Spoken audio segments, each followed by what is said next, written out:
You're listening to Opinions and Beer. Wow. Yeah. Does that have...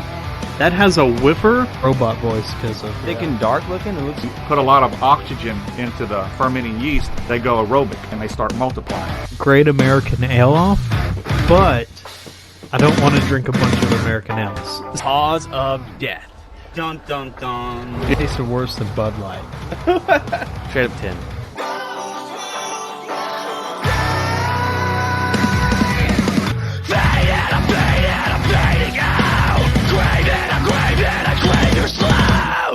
We go. Hello and welcome to Opinions and Beer.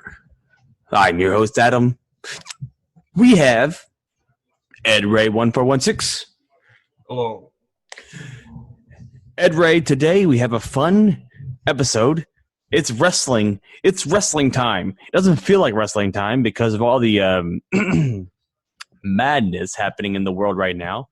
But it is indeed time for WrestleMania.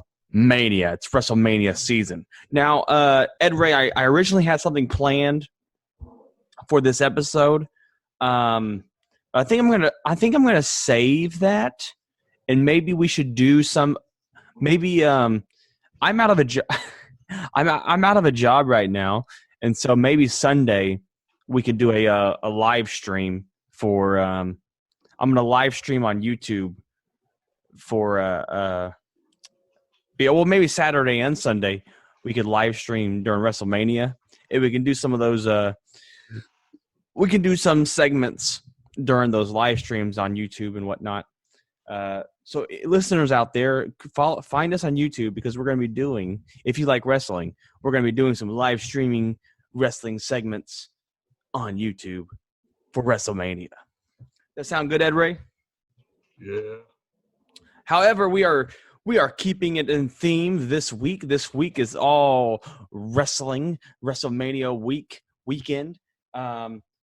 So we're going to start off, Ed Ray, with the beer of the day. And today's beer of the day is El Ciguano's. It's Steve Austin's Broken Skull IPA by El Ciguando's Brewing Company. It is 6.7% in alcohol by volume. Broken Skull Indian Pale Ale, a badass 6.7 IPA designed by Steve Austin and El Segundo Brewing Company for this working man and woman. It features Citra, Cascade, and Chinook hops to deliver big flavor with an easy finish. Now stop reading and start enjoying this awesome beer. Cheers. This better be a good beer, and that's the bottom line. Otherwise, you're going to have to give Stone Cold a Stone Cold Stunner. Exactly. I'm going to crack this bad boy open.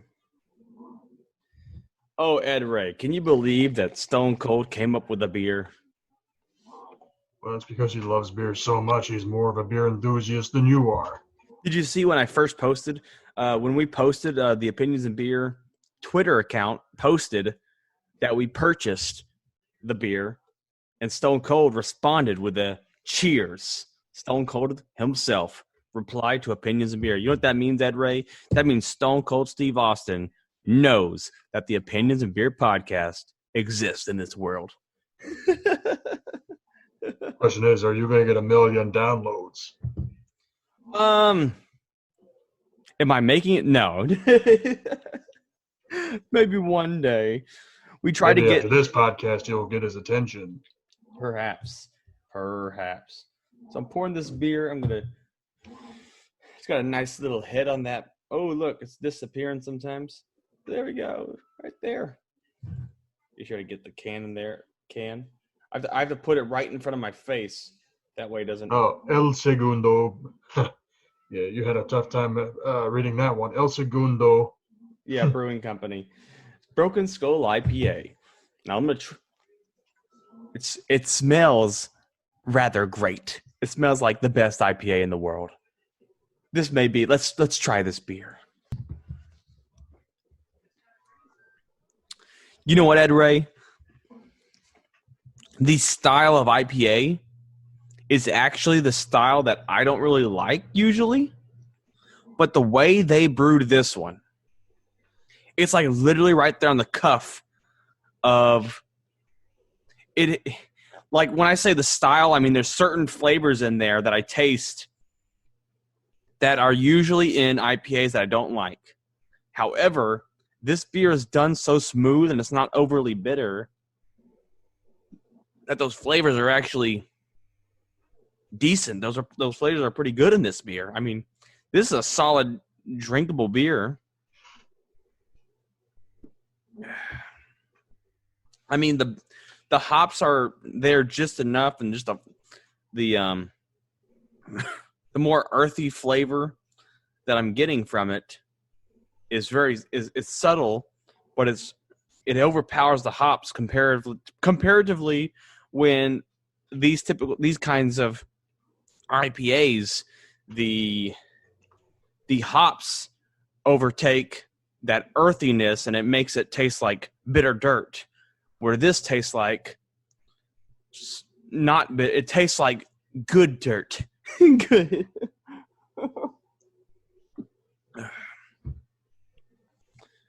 Ed Ray, I'm going to give this a solid 8.5 out of 10. You hear that, Stone Cold Steve Austin? 8.5 out of 10. This is probably the best. This is one of the best rated beers I've rated in the last month or two. See, Stone Cold, you So can get a good rating for your beer. So I think 8.5 is pretty solid. Maybe a 9. It might be a 9. I'm gonna bounce between 8.5 and 9 because this is really good. I'm probably gonna buy. This is one of those beers where not only is it fridge stock beer like a previous IPA we've had on the show, you know, where you keep it in your fridge. This is like a really good. It's like, do I have this or this? Like this is like I save it for special occasions, and you know I try to save it for as long as possible while keeping it stocked up in the fridge. I actually bought half the store that got some in.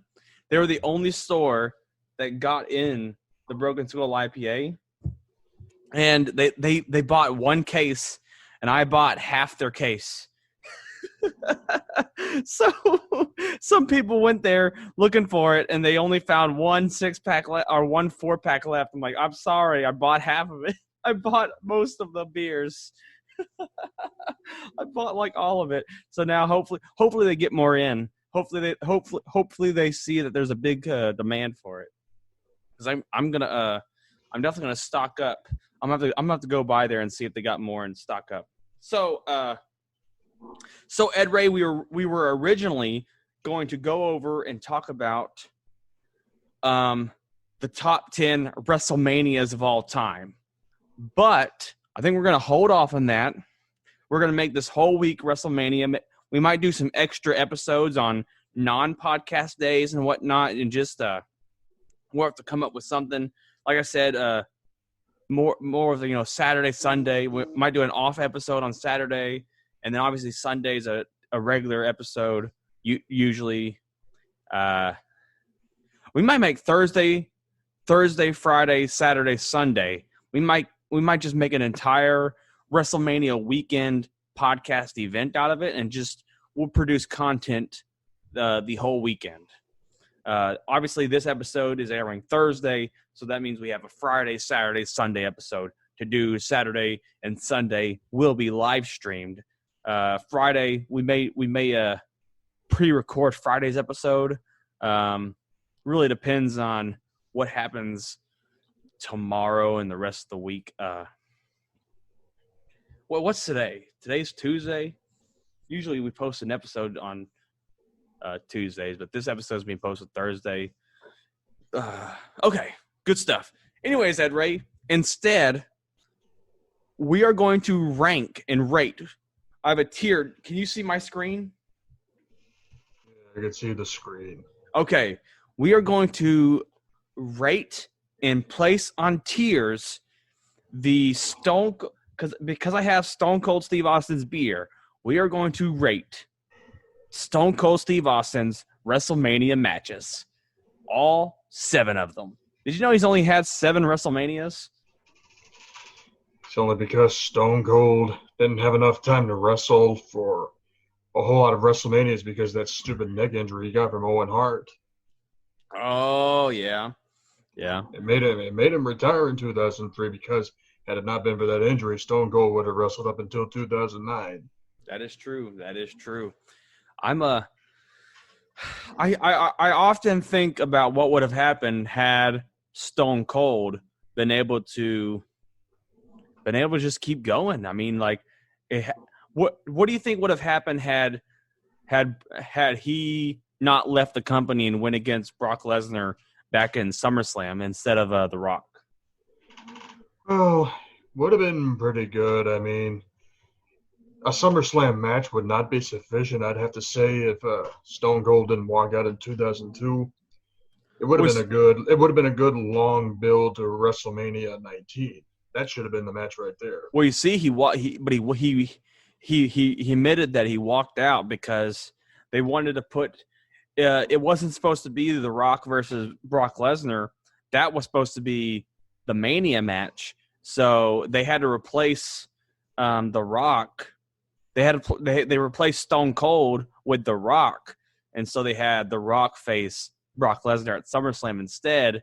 And then obviously that kind of started rubbing The Rock the wrong way, and that's when he started leaving to do movies, and that's when we got Stone Cold versus The Rock in Stone Cold's no. Yes, Stone Cold's final no. I was gonna say it's Stone Cold's final match, but that was yes, it was. Yeah, The Rock. He WrestleMania. The Rock faced. What was it? The Rock faced Hulk Hogan, and then the next year he faced Stone Cold for the last time, and then he retired for a lengthy. He retired after facing Goldberg. He went and faced Goldberg at Backlash. He retired for a very lengthy amount of time. He came back. He wrestled the tag team match against Evolution at WrestleMania 20, and then you never seen him again, except for making fun of Umaga for WrestleMania 23, and then that was about it. And then you seen him come back to face John Cena. But anyways, that's some fun history talking about. Anyways, let's get to ranking these Stone Cold Steve Austin matches.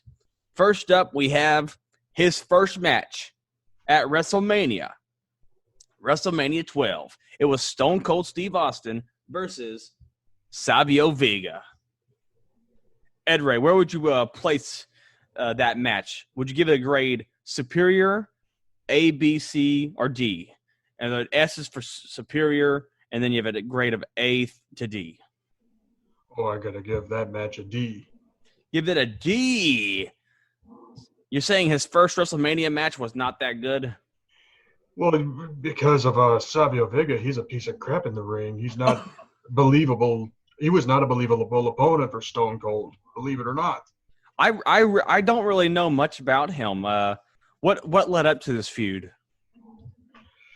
Well, I really don't know much about it either, but from what I understand, Savio Vega was part of the Bone Street crew, which was a counter to the Click back in the 1990s. And Savio Vega was getting a mega push back in 1995, but the crowd was not having any of it. So basically, Vega was reduced to mid-card, and obviously Stone Cold didn't have a credible opponent at WrestleMania 12, so that's why I put that on the bottom. Oh, it was King of the Ring.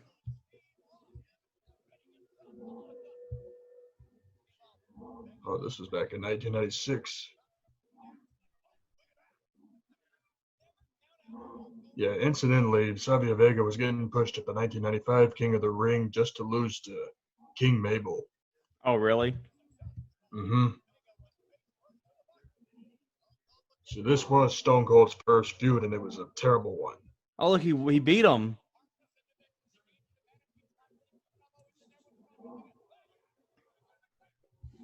This was before Stone Cold had his Did- first knee injury. Did Stone Cold have this is before Stone Cold's promo?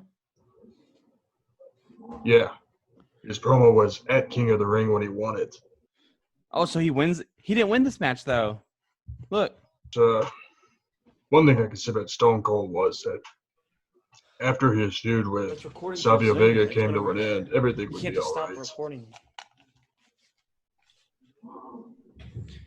Okay, Ed Ray.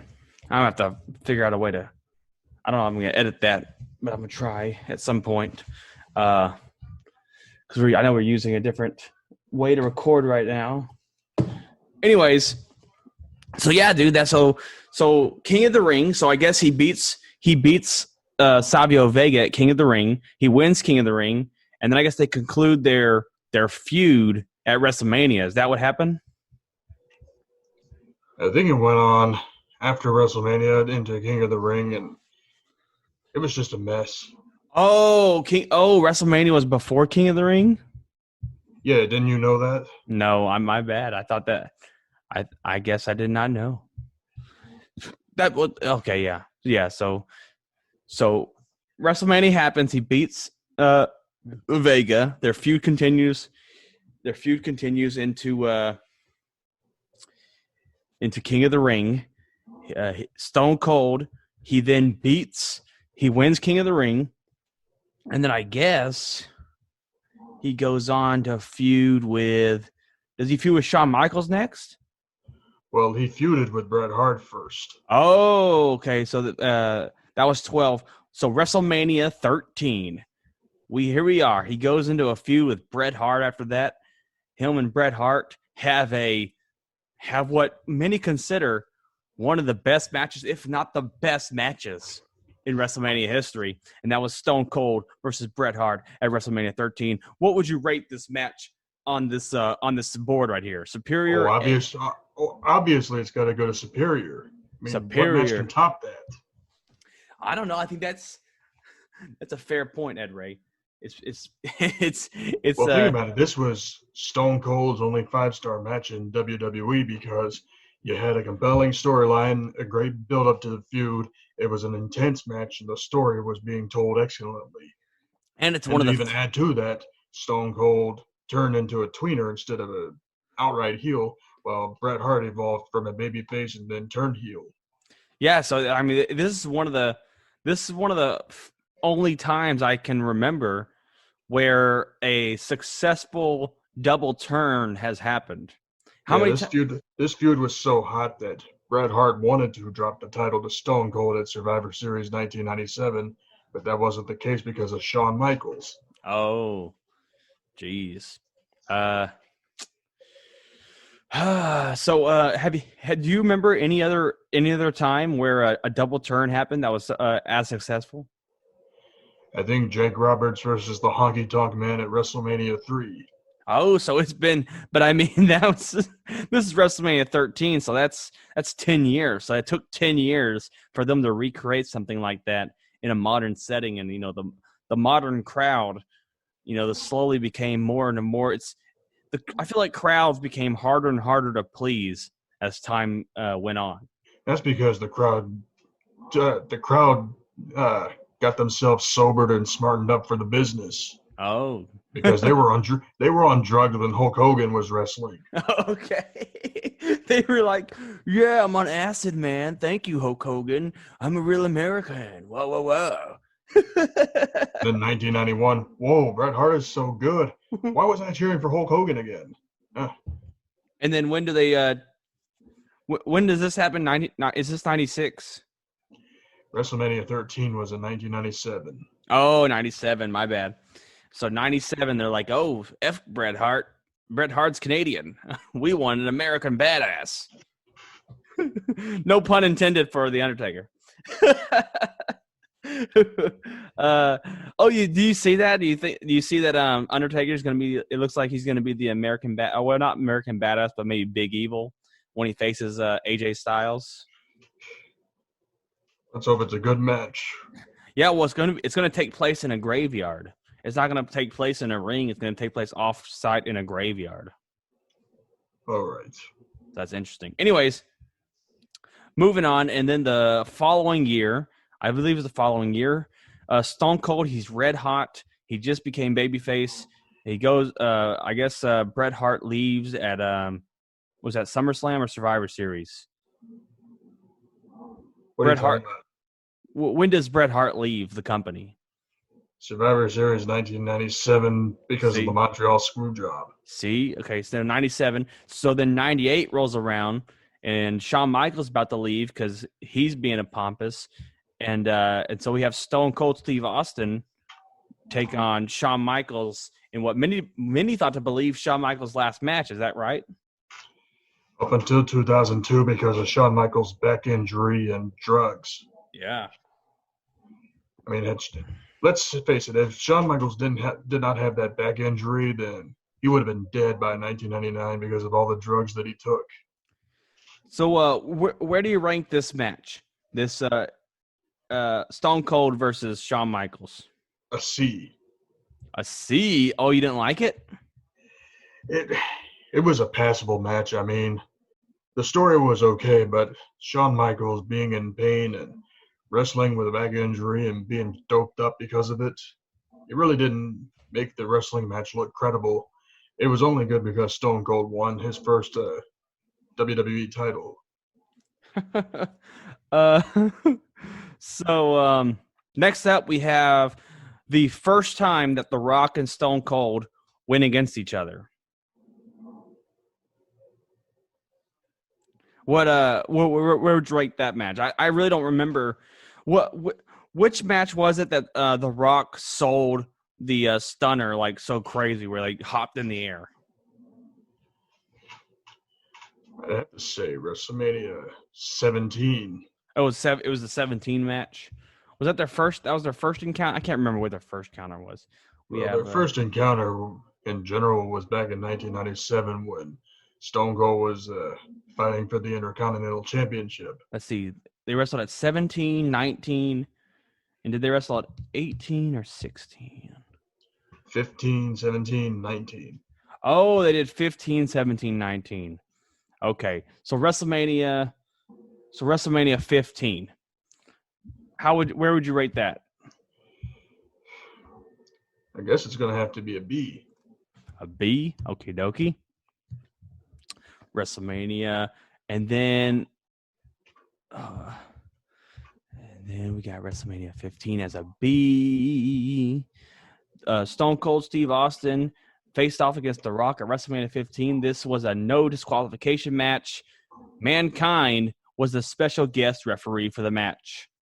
Austin was able to defeat The Rock to win the title. This came after plenty of interference from Vince McMahon.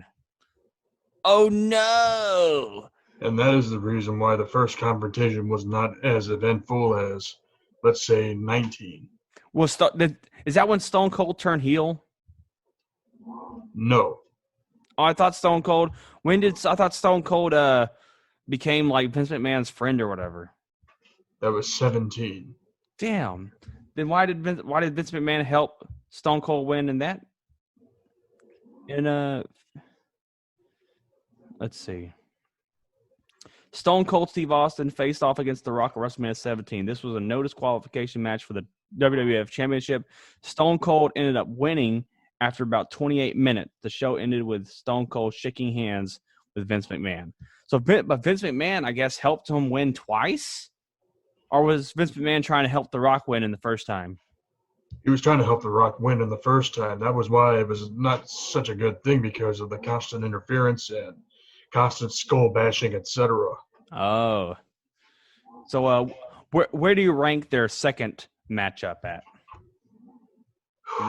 Well, that's a tough one, but I guess I'm going to have to give it an A because it was better than the first confrontation. And then we see the next time we see Stone Cold at Mania, they take a break from fighting each other, and Stone Cold faces off against Scott Hall while The Rock faces off against Hulk Hogan. I think the original plans were supposed to be the opposite. Is that right? Yeah, but Hogan didn't want to do the job for Stone Cold, and Stone Cold didn't want to do the job for Hogan. Well, Why did Hogan's an egotistical piece of crap. but why did Hogan want to do the job for The Rock? I guess because he saw charisma in The Rock and he had connections with The Rock's family, so I guess he wanted to do a time-honored tradition for him rather than a rattlesnake. You know what? But at the end of the day, I think The Rock and Hulk Hogan, they have a very, I think they have a more similar style of wrestling, where it's very thematic. I don't know if Stone Cold would have done well with Hulk Hogan. Yeah, but Stone Cold's star power was far higher than Hulk Hogan's ever was. Yeah, that is true. Because if it wasn't for Stone Cold, then WWE would have gone bankrupt. I believe. Yeah, that's true. That's too true. But so where would you rank this match with him and Scott Hall, though? C. Give that a C right here. Now, should we? Is it better than the Shawn Michaels match or worse? They're both the same. Oh, the same? Okay, so it doesn't matter where you put them. Okay. And then we have Stone Cold's final match. It was Stone Cold Steve Austin versus The Rock in the third encounter at Mania. At WrestleMania 19.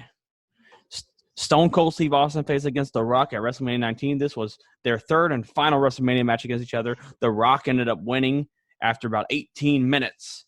This was the final WrestleMania match of Stone Cold's career and final match of his career, I do believe, unless I think they might count him fighting Eric Bischoff on Raw or something. I think he might have fought him on Raw once, but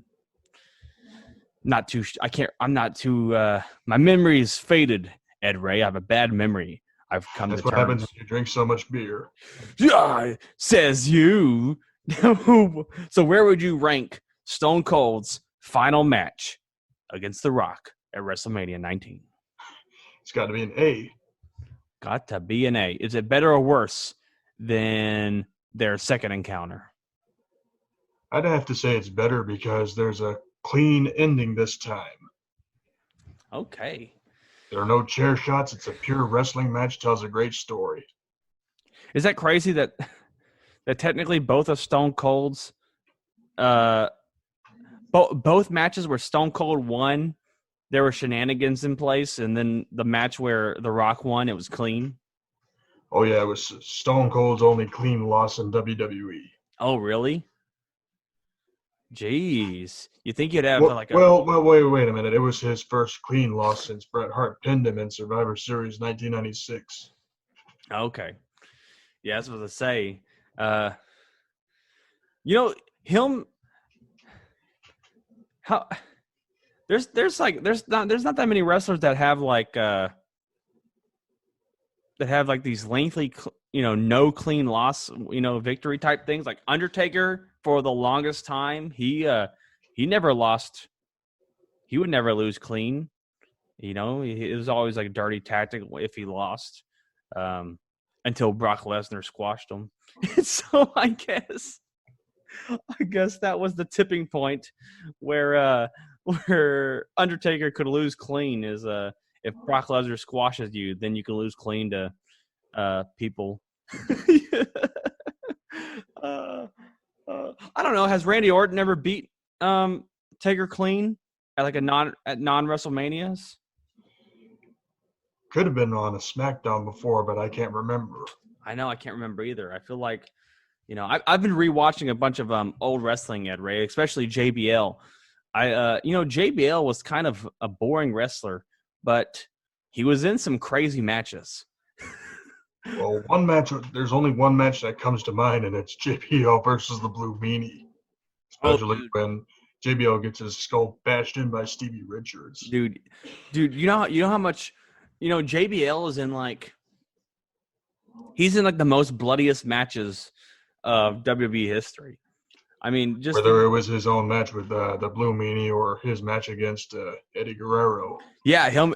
Actually, I was. I'm thinking that Eddie, he went against Eddie Guerrero. He did that nasty. There was that nasty spot with the chair, and I think it was a bad blade job. They said it might have been, Well, it Eddie- wasn't just a bad blade job for Eddie Guerrero, but he also suffered a concussion from that match. Dude, yeah, it was a nasty shot with the chair, and like he's just sitting there gushing blood. He's gushing blood the entire match. The entire ending of the match it felt really long. The bleeding. What's crazy is I think that match actually Eddie Guerrero. It's funny. It goes down in history as like the most blood spilt in a match for WWE. That Eddie Guerrero, and which is crazy to me. That then again, JBL got busted up at the end too, so they're both bleeding. But I mean, that's the number one most blood spilt. You know what number 2 was? It was a year later when JBL faced off against John Cena.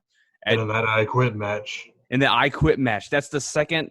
Apparently, that was the second most blood spilt in a WWE match. So that was back-to-back years at Judgment Day. JBL's involved in the 2 highest blood loss matches in WWE history. Is that nuts?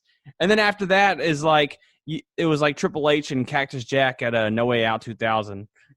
So I think it's just crazy. I can't believe like JBL is just I guess he's just so mean. He's just such a mean wrestler. Yeah, and that's why he got his lights punched out a couple of times. Jeez. What's some of your I guess let's talk about our ranking here is done. We ranked. Here's our ranking for Stone Cold Steve Austin's matches. Number 1, best Stone Cold Steve Austin match is Stone Cold Steve Austin versus Bret Hart at WrestleMania 13. Followed by Stone Cold versus The Rock at WrestleMania 19. And then Stone Cold versus The Rock at WrestleMania 17. And then Stone Cold versus The Rock at 15, right? Yeah. And then Stone Cold versus Scott Hall. And then Stone Cold versus Shawn Michaels. And then worst match in Stone Cold's WrestleMania career, the very first Mania that he was at, and that's Stone Cold versus Vega. Are you what's your thoughts about Mania so far, Ed Ray? Let's give our well the fact that it's being taped and there's going to be multiple locations in 2 days and no crowd at all. I mean, it's going to be impossible to get engaged in that kind of wrestling event. Yeah, I don't know. It's 2 days, but it's too short. A lot of people are liking it because it's going to be too short events. Let's look at the matches they got planned. Jesus, they got 16 matches planned. Well, I know Goldberg versus Roman Reigns won't happen because Roman Reigns confirmed that he backed out. Yeah, we got to replace some of these need to be updated. This Wikipedia has not updated. Let's do WrestleMania 36 matches update. Yeah, because they've had to constantly update. Let's see. All right, matches revealed. Update on matches.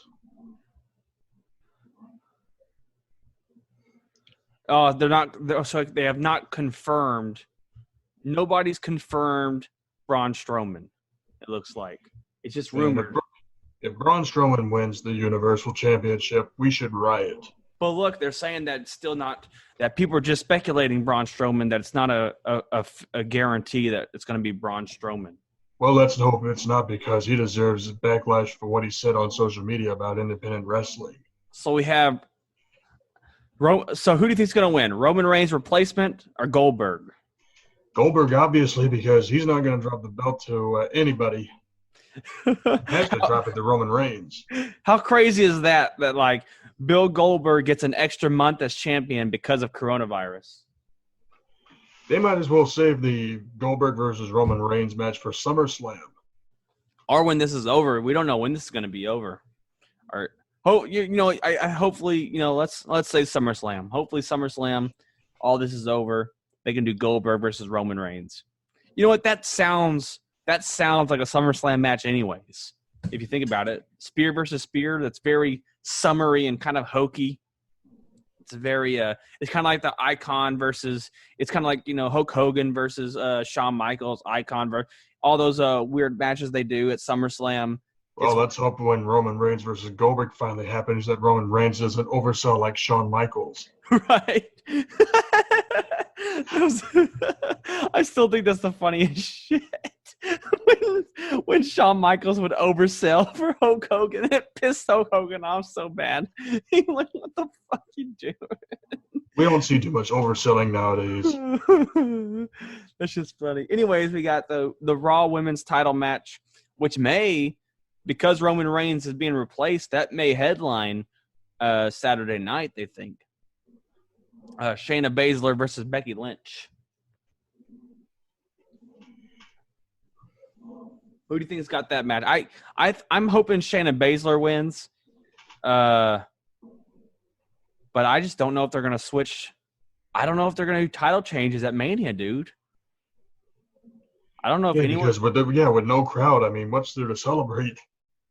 So I just don't know. I hope Shayna Baszler wins, but yeah, they may. She may win by a count out or disqualification. Oh, I could see a DQ finish. Like if she bites her or something or keeps punching her because she's like a UFC fighter or whatever, or she's supposed to be some kind of fighter, and so she's going to keep punching her. Or kick Becky below the belt because Becky's the man. that would be pretty funny.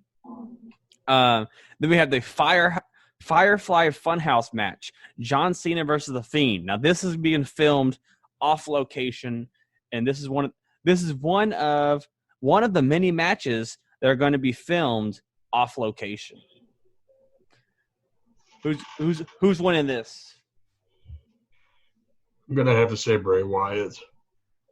Yeah,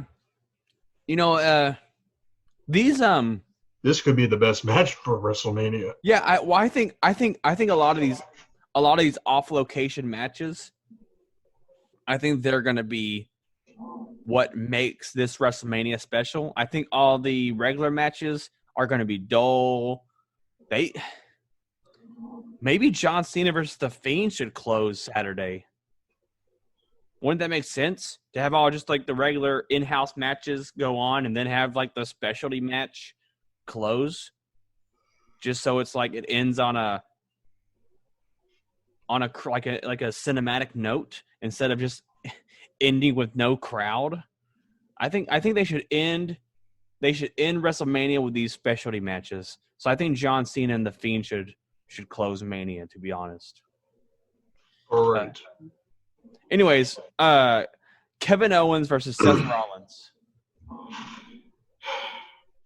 Wish this feud died several months ago. I mean, it's so annoying to watch. Hey, but Kevin Owens had a pretty awesome promo on Raw, though. Yeah, I mean, these two are cutting good promos, but I mean, this thing's just gone on for too long. It really has. There's no proper build to it. I mean, if there was a proper build to it, then I'd be accepting of it. But every time these two have faced each other in the ring, it's either a clean loss for Kevin Owens on TV when that shouldn't be happening. I mean, neither of these people should be losing clean on television. WWE don't believe in protecting their wrestlers anymore. That's the problem. That's why they get buried so much. Why do you think they don't believe in that anymore? I don't know, but if you can't protect your wrestlers by having a screwy finish on television that builds interest, then it's going to mean nothing by the time the blow-off match occurs. I guess not. Sunday. It looks like Sunday night's going to have the most matches. So Saturday must be like just like the random matches. It looks like they just have like 1, 2, 3, 4. They have 4 matches on Saturday scheduled, and then they have like 1, 2, 3, 4, 5, 6, 7, 8, 9. They have like all the matches scheduled. Jesus, they have like every match in the world scheduled for Sunday. They need to throw some more matches over Saturday night's way. Unless Firefly Funhouse is going to be an hour-long match. Firefly Funhouse could be an hour-long match. It could be the best one. Yeah. Sunday night, I hate that. I hate they're listing them. These best matches. The worst. Anyways, Drew McIntyre versus Brock Lesnar. I think Brock Lesnar might win. I think they might keep Brock Lesnar champion. I think Drew McIntyre should win. If there's anyone to pull the trigger on right now, it's Drew McIntyre, especially with that Rocky trailer promo that he did, where they went and filmed that Rocky segment. That shit was good. Even your brother Ed Ray loved watching that. And he knows nothing about wrestling, but he watched the Drew McIntyre video package where he's doing the whole Rocky training to fight Brock Lesnar.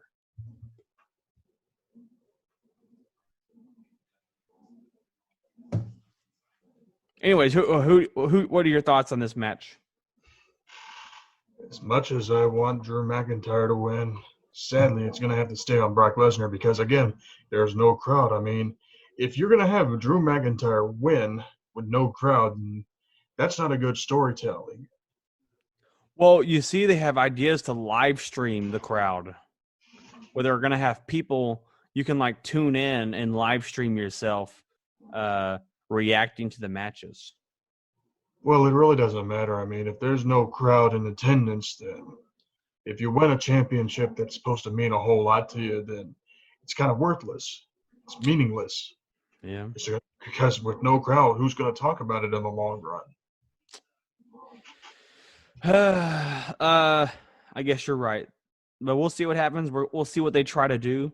Hopefully they make this work. I am really worried about WrestleMania. I really hope they make WrestleMania work.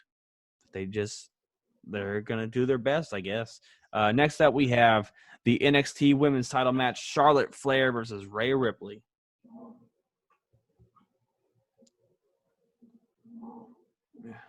What's your thoughts? Charlotte's going to be the one winning. She always wins at WrestleMania. Is she undefeated? No, she's not. She lost. Well, she lost last year, but she won an incredible amount of WrestleManias. And I still look back at the controversial finish between her and Asuka at WrestleMania. Yeah, that was controversial. Asuka should have won that match. I agree. I think Charlotte Flair is going to win and become champion, even though I think most people want Rhea Ripley to win. I feel like SummerSlam. Do you think SummerSlam is just going to be a WrestleMania rematch show? Very likely, because at least with SummerSlam, hopefully by July or August or whatever month it airs, that the crowd will finally be able to come back to wrestling and liven up the shows because we need the crowd. Yeah. Next up, we have the Fatal Five-Way elimination match for the SmackDown Women's Title. Who's your money on? I want to say Sasha Banks. Yeah, I could see that. I could see. Sasha has been praising Vince McMahon a lot lately. That may mean that she has a title around her waist soon, and it makes sense storyline wise. It's going to be good to see because Sasha Banks and Bayley.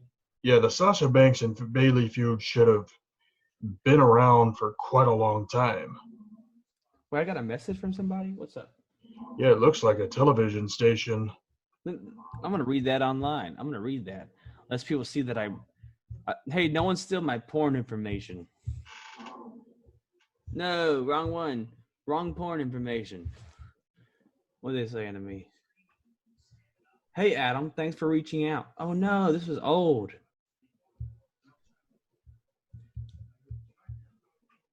Well, if it's a recent date.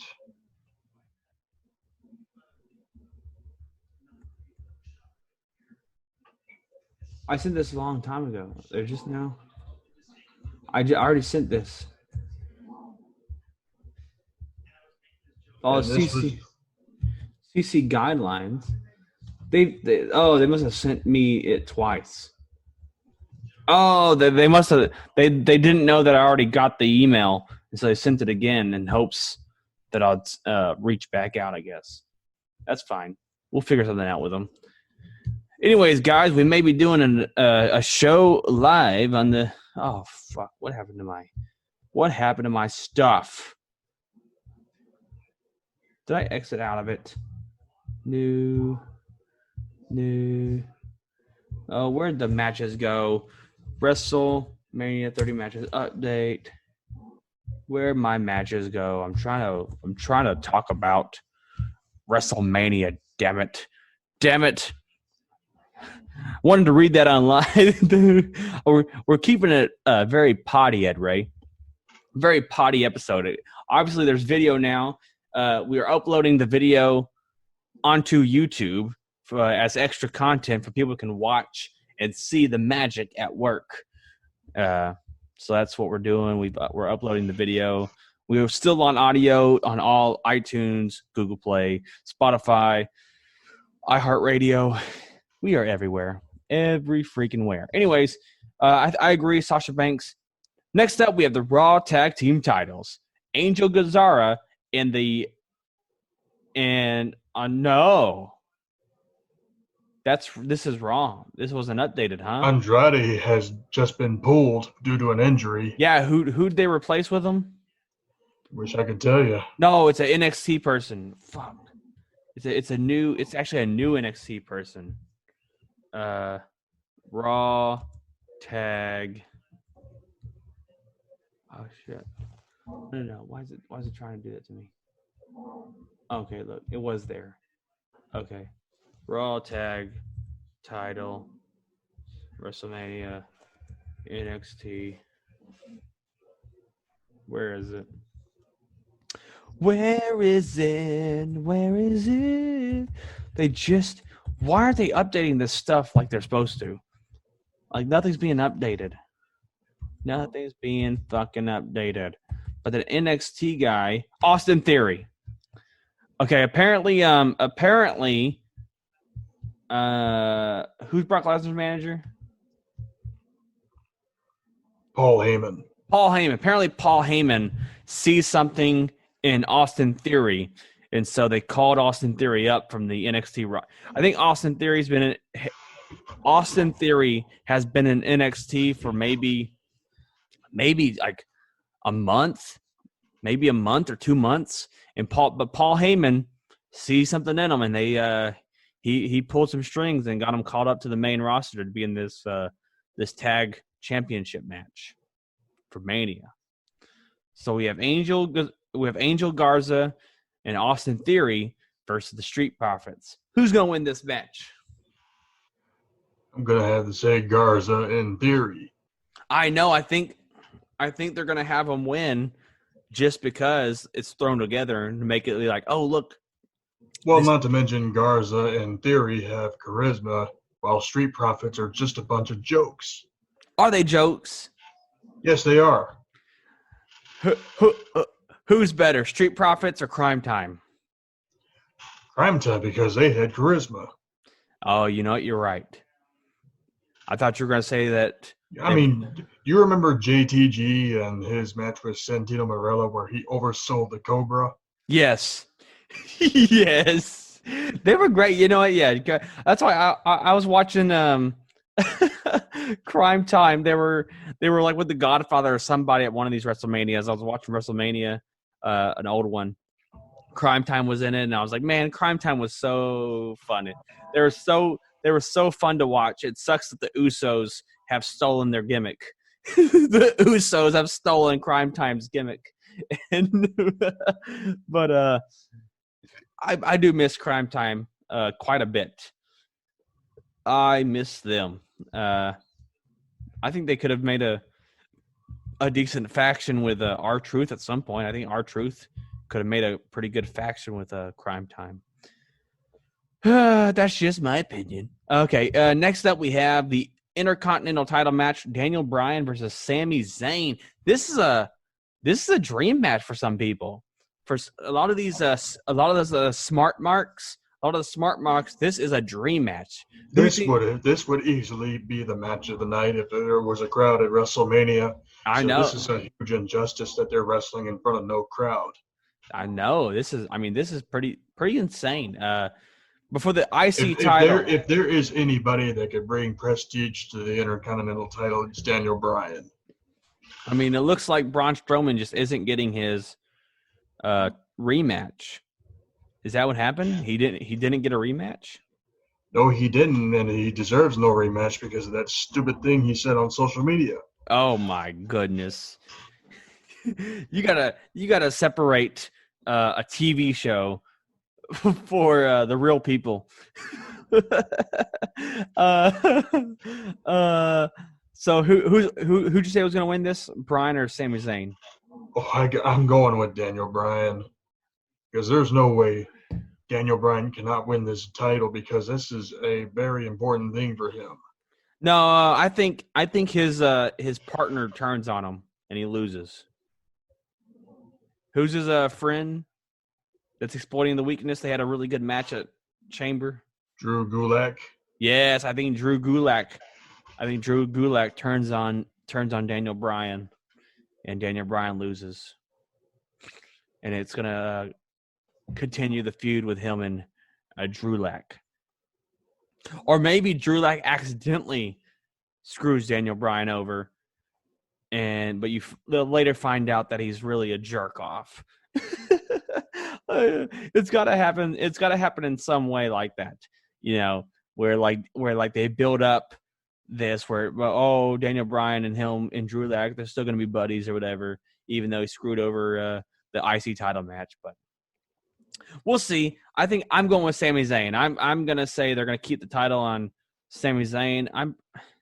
Other than that 5-way elimination match, I think most of these championships are being kept on the champions.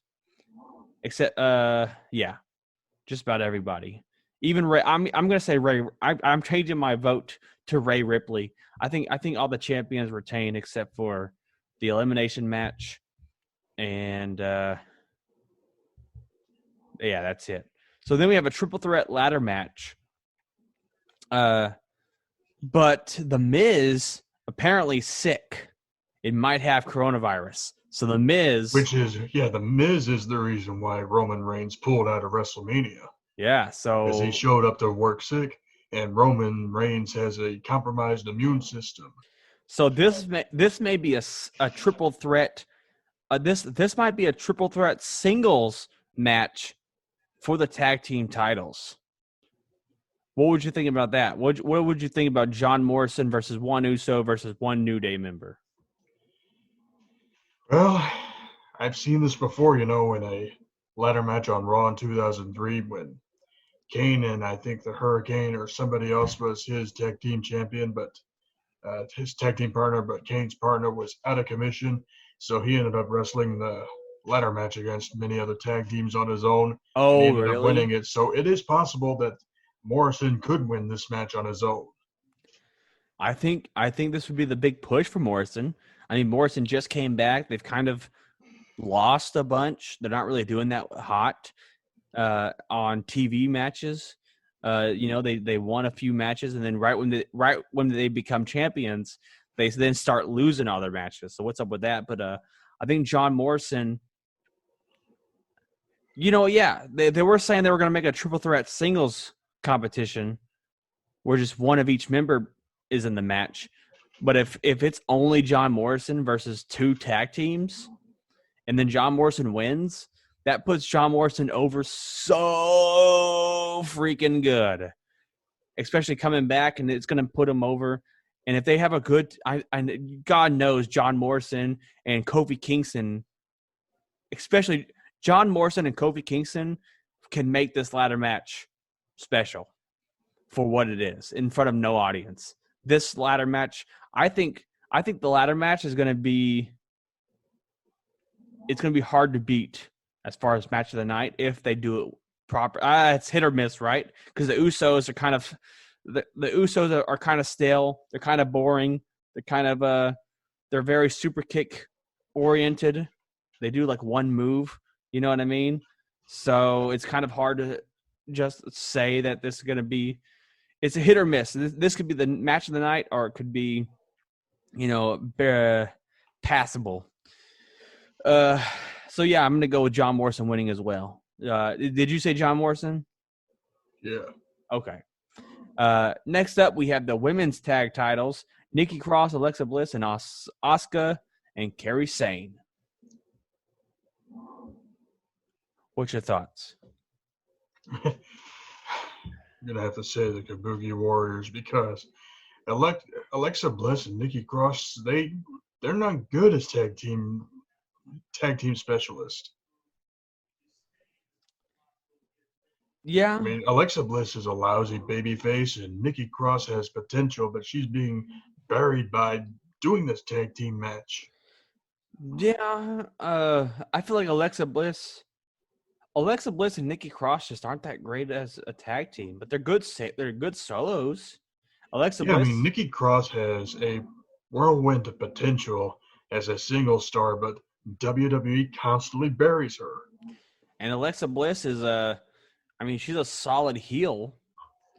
And I don't know why she was once the top female heel of the company, wasn't she not? Wasn't she like the top female heel battling against a babyface Nia Jax? I mean, what's up? What's up with that? But Speaking of Nia Jax, I heard she could be returning this year. Oh, that'd be cool. That'd be good to see a Nia Jax return. But yeah, I think we're gonna stick with the champions retaining this Mania. I think we're not gonna see that many, if any. We're not gonna see that many, if any, title changes at this year's Mania. I think the money, the bread and butter are actually going to be these specialty matches that we're going to talk about right now. Last man standing match, Edge versus Randy Orton. Now they've already said that. Now this match might take place off site, because they said that a lot of the specialty matches and matches with stipulations won't take place at the Performance Center. So I think the last man standing match might actually take place off site, maybe at I think they were filming some matches over in a field or something, on like a football field and whatnot. This is like Edge versus Randy Orton is one of the it's the best built match on the card, I think. This is the only the Edge versus Randy Orton is the only match that's really been built up, and it's a last man standing. It's almost disappointing that it's last man standing. I kind of wish it was a regular match, but with that being said, last man standing will be it's gonna be brutal. It's gonna be fun. Who's winning this, Ed Ray? I gotta say Randy Orton. No. Because Edge doesn't have that many years left to wrestle, and Randy Orton still has plenty in the tank. In the back of my head, I feel like Randy Orton could win. In the back of my head, I feel like they might, only because Edge has he signed a temporary, or not a temporary, but like a couple matches a year contract.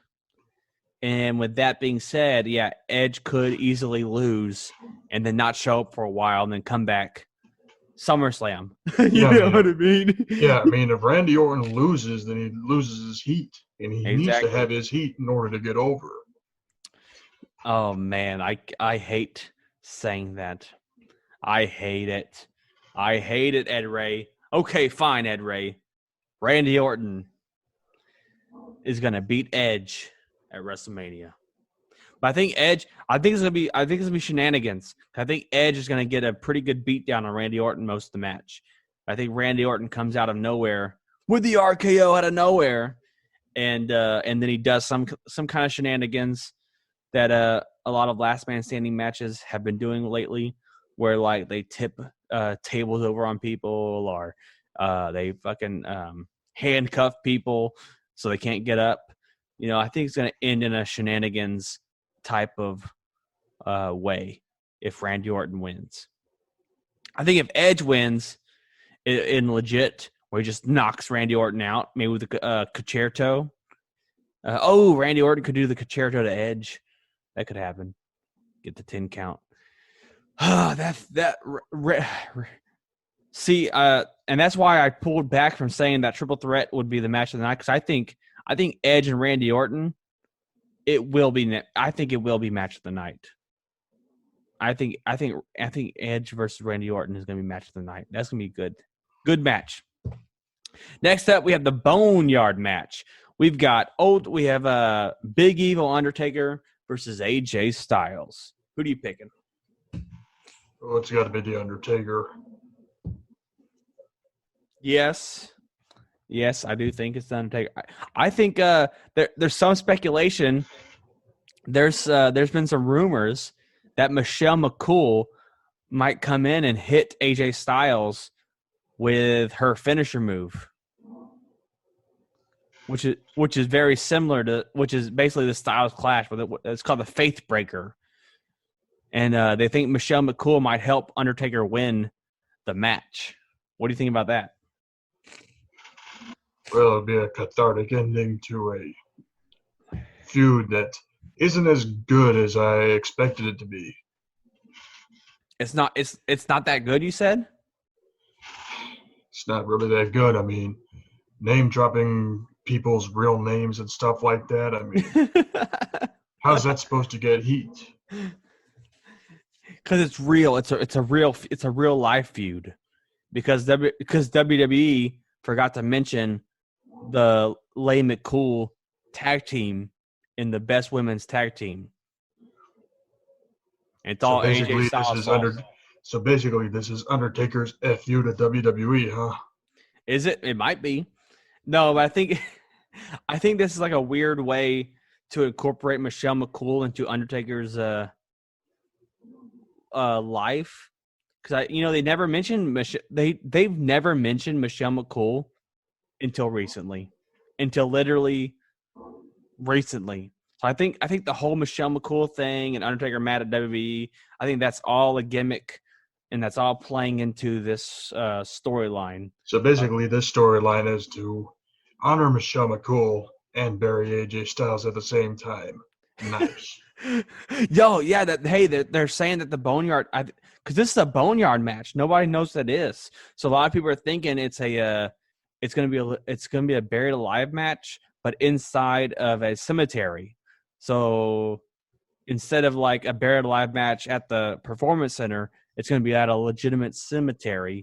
And they think that, that Michelle McCool, because you can't have a buried alive match without interference. So I think Michelle McCool is going to come in and hit AJ Styles with the Faith Breaker and help Taker, old man Undertaker, roll AJ Styles and the Click. Is that the Click? Whoever's his the OC. The OC, and roll the OC into the grave. What do you think about that? Would that be a good ending if Michelle McCool and Undertaker beat AJ Styles and AJ Styles goons? Yeah, it'd be a perfect way for the Undertaker to retire after the match is over. Oh, with his wife? That would be good. That would be a good way for him and his wife to end things like that. Anyways, so we think Undertaker's winning. Next up, we have these thrown together matches. We're going to go through these last three. Elias versus King Corbin. Why even have this match? This match is so random. Is it because they were going to... This feud is so random. I mean, it makes no sense. Well, I think it's because they want to have Elias at Mania, but then everyone complained that John Cena was going to face Elias. They're like, why even do it? And so when they put John Cena with The Fiend... This is going to be the worst match of the night. Elias versus King Corbin, it makes no sense. Just like Bobby Lashley versus Aleister Black makes no sense. Well, The thing with Bobby Lashley and Aleister Black, they need Bobby Lashley to be doing something, and then Aleister Black, he's doing that whole angle where he's like, oh, I need someone tougher, and then Bobby Lashley just came off of like the feud with Rusev winning. Unless Brock Lesnar interferes and decides to cause Lashley to his match with Aleister Black, I don't see any interest in the match. I know it's hard to. I kind of want Bobby Lashley to win. I kind of want Bobby Lashley to win, and maybe Aleister Black's like, oh no, whatever, what can I do? Aleister Black was considered, but before they picked Drew McIntyre, Aleister Black was the one considered to go against Brock Lesnar at Mania, and that would have been a good match. It is what it is. I think Bobby Lashley's going to win. No, I think Aleister Black's going to win, but I think Bobby Lashley should win because I think Bobby Lashley versus Goldberg or Bobby Lashley versus. See, they should have picked Bobby Lashley to face Goldberg. So they could do spear versus spear still, because even though Bobby Lashley had to take away the spear, he's doing the Dominator again. But Bobby Lashley could have replaced Roman Reigns, so we could still have spear versus spear. And then everybody wants Bobby Lashley versus Goldberg or Bobby Lashley versus Lesnar. So if they do not build Bobby Lashley versus one of those two to SummerSlam, I mean, they are wasting Bobby Lashley because that's all people want. They want Bobby Lashley, the fucking UFC guy, the undefeated. Because Bobby Lashley's only lost in MMA due to cheating. Because people kicked him in the dick. Like, people like call him out. They're like, "Oh, dude, you kicked Bobby Lashley in the dick and you beat him. Like, how's that fair?" And then I think points, but he's not. He's never lost. Bobby Lashley has never lost MMA clean. So I think that's just one of those things. They want to see Bobby Lashley go against these fighter guys, man. These big dudes. They want to see him go against Goldberg, and they want to see him go against Brock Lesnar.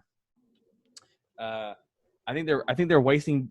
It's the second time they've had Bobby Lashley, and it's the second time they're wasting him, and it really pisses me off, Ed Ray. I don't know if you can tell, but I'm a Bobby Lashley mark, and I want them to fucking push him into the matches that we want to see him in. Jeez.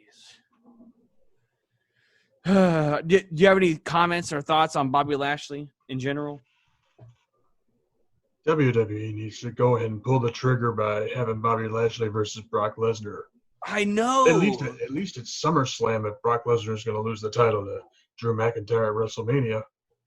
I know it just makes no damn fucking sense, dude. Maybe they can give Bobby Lashley the Royal Rumble win next year. Maybe they give him a Royal Rumble win. I don't know. Anyways, the final match we're going to discuss is Otis versus Dolph Ziggler. Yeah, the feud that ruined an incredible storyline. How? It's a cliched feud involving a text that Otis took out of context, and I don't know, the whole love story between Otis and Mandy Rose, it was pretty damn good up until that point, and now this is supposed to be a love triangle in 2020. We've seen enough of those. Oh my goodness!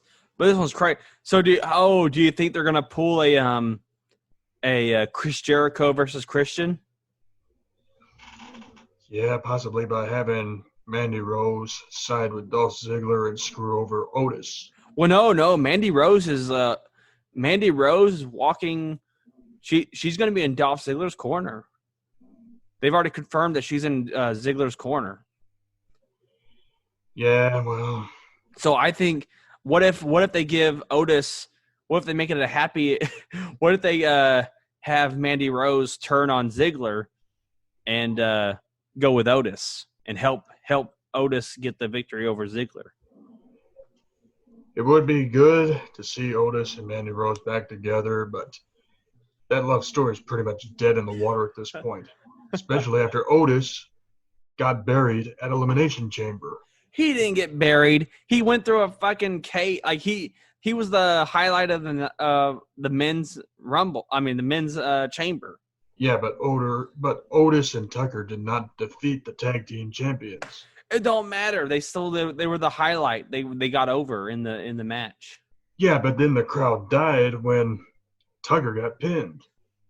Exactly. That means they're still over.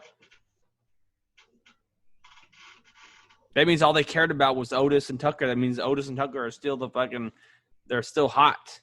They're still hot. And people wanted this match anyways. People wanted Otis versus Ziggler at fucking on Chamber. So it's 1 month too late. I know it. They did book this. They booked this match a little too late, but it is what it is. So Ed Ray, based on the card, this card is awesome. I mean, the card is awesome, but it's so weird because there's not going to be any fans. Is that? That's why it's a heartbreaker. That's why it's going to be so hard to watch. And the build, and what sucks is like the matches on paper look good, but there was no build up to half of these, or three-fourth of these had no build up, and so it's that's just why you cannot have a 2-day WrestleMania or a WrestleMania that totals 8 hours.